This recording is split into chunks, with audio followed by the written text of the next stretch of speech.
back. Special Friday episode, April 18, 2025, 1 week out from the NFL draft. I'm Andrew Duhan. Alongside me is my electric co-host who needs no introduction. Some of you know him as J Ben. His X handle is JMB_CU16. Don't check him on Twitter because he definitely will clap back. So if you're looking for a problem, you don't want to freaking poke at this guy. So he's a former radio host for the game 92.9 in Atlanta, Falcons insider, professor, coach, and even an SDK security guard. Jeff Benedict is live with us today, and we're both pumped to give you the latest and greatest in Falcons Nation. Before we do so, please like, comment, subscribe.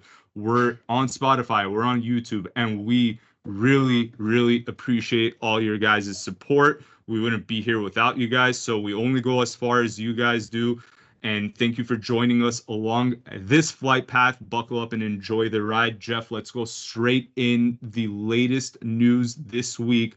And you let it be known before it started getting public was that the Miami GM is looking to move off Jalen Ramsey. Ramsey, of course, Super Bowl champion, 3-time All-Pro corner, and perhaps his days of being a shutdown corner are past him, but he could definitely provide leadership in the locker room, help get AJT to have that dog mentality. And that trio there, Bates, AJT, and Ramsey, that could be a nice trio for years to come. What are you hearing? Are we in on Ramsey? How realistic is this?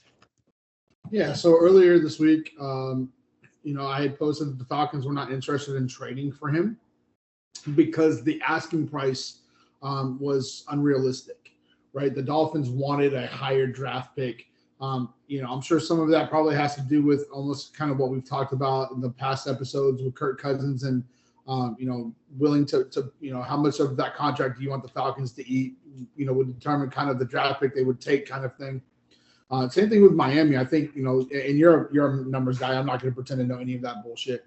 But, he does have quite the cap hit, I think, this year. I think I've seen anywhere from 15 to 20 million. But I think the Dolphins are figuring out, and as are Ramsey's people, they're finding out that there's not as big of a market for him as I think they thought there was, right? And so now they're coming back to reality very quickly. I don't see him returning to Miami regardless because I think the two sides are really they didn't mesh well. Right. And although it's not really the first time we've seen somebody go to Miami and it not mesh well. Right. So, when Raheem got the job in Atlanta, remember, like one of the first guys to speak out about him was Jalen Ramsey. And I know I've had a couple of Falcons fans hit me up and say, well, didn't he already want to trade away from Morris once? No, that wasn't the case. He wasn't happy in LA, but I don't think it had anything to do with Raheem himself. Right. And again, when Raheem got this job, he talked about how much, players loved Raheem more. So, there's definitely mutual admiration there. And the Falcons would like to add somebody of that caliber to the locker room. Now I am, there's been a lot of talk this week, and I'm on that boat where I think it's time that Ramsey, and I think he's seeing it too, that he moved from safety to corner, a la Charles Woodson, right, to extend that career. Not take, as much punishment because he's not, he'll be 31 mid-season, right? And so, 31, yeah, you're young, but not in football years, you're not, right? Like that's a lot of wear and tear on the body. And so I don't think it's a short-term solution. I don't think this is a Band-Aid on a bullet wound type of scenario. I think there's a long-term prospect with trading for him, bringing him in, moving him positions to allow him to extend his career and maybe play out the rest of his career here in Atlanta. So, somebody asked me today to put a number on it. I'm not going to say high enough because if I tell you 80% and it doesn't happen, you're going to come back and say, well, you said 80% again. So, there's conversations happening, right? I don't know, 40% maybe. And I think it all comes down to what is Miami realistically going to accept? Remember when they traded for him, they traded a tight end and a third-round pick to come get him. I'll fucking give you Kyle Pitts in a third-round pick if that's what it takes. You know what I mean? Like, it clears money off the books to bring him in, and we're good to go. Yeah.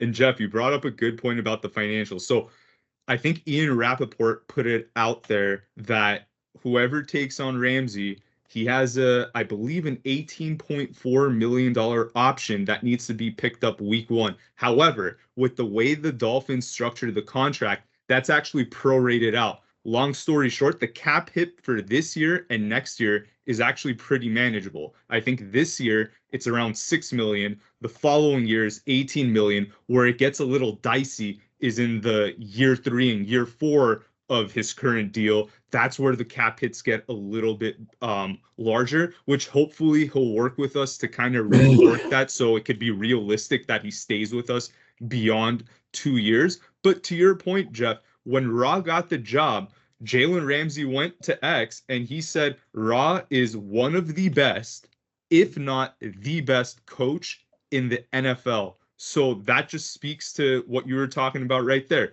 He clearly likes him. He clearly would like to play for him. And you and I go back and forth on some of Raw's game management stuff, whatever. But if you have a leader like that in the locker room, that could help Raw's message get to the younger guys in the team.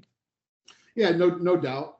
And, I mean, hell, let's call it Magic City, get him some lemon pepper wings and bring him to Atlanta, right? Like, if we got to throw that in the deal, I'm sure we can make that happen too. But yeah, I just think a guy of that caliber who's been really good from jump, right? There aren't a lot of guys in the NFL who are elite as rookies, and he was elite as a rookie in Jacksonville, and he's continued that here to what is this, year 9 or 10 or whatever this is, 8, whatever this is for him. He's continued that.